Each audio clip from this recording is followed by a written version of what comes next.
নমস্কার, আমি নিবেদিতা। আমি একজন গৃহবধূ। সকাল থেকে রাত পর্যন্ত গৃহের ছোট্টখাট্ট কাজ বাচ্চাকে সামলানোর মধ্যে দিয়েই যায়। কিন্তু আজকের দিনটা একটু আলাদা, কারণ আজ আমার জন্মদিন। অনেক দিন আগে থেকেই ঠিক করে রেখেছিলাম আজকের দিনটাতে আমি আমার প্রিয় মানুষগুলোর জন্য নিজের হাতে রান্না করে কিছু একটা বানাবো। সেই মতো সকাল থেকে তোড়জোড়ও শুরু করে দিয়েছি। আজ আমি সবার জন্য বানাচ্ছি বিরিয়ানি।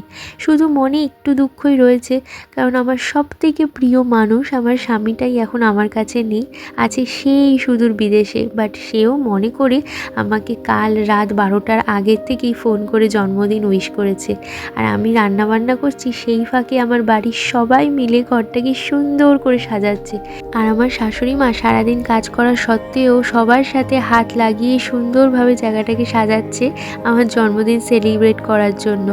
এটা আমার কাছে অনেক বড় পাওনা, কারণ আমি আমার বাপের বাড়িতে যতটা প্যাম্পার হই, শ্বশুর বাড়িতেও কিন্তু তার থেকে একটুও কম যত্ন পাই না। বিয়ের আগে আমি শুনেছিলাম বাপের বাড়ি আর শ্বশুর বাড়ির মধ্যে বিস্তর পার্থক্য। আর সবাই যখন জানলো আমার তিনটে ননদ, সবাই আমাকে অনেকভাবে সতর্ক করেছিল। বাট আমি কিন্তু ভীষণ লাকি, আমার তিনটে ননদ নিজের বোনের মতো করে আমাকে ভালোবাসে। সব কাজের মধ্যেও আমার জন্মদিনটা সুন্দর করে পালন করেছে বলে আমার সব শ্বশুরবাড়ির মেম্বারকে থ্যাংক ইউ সো মাচ।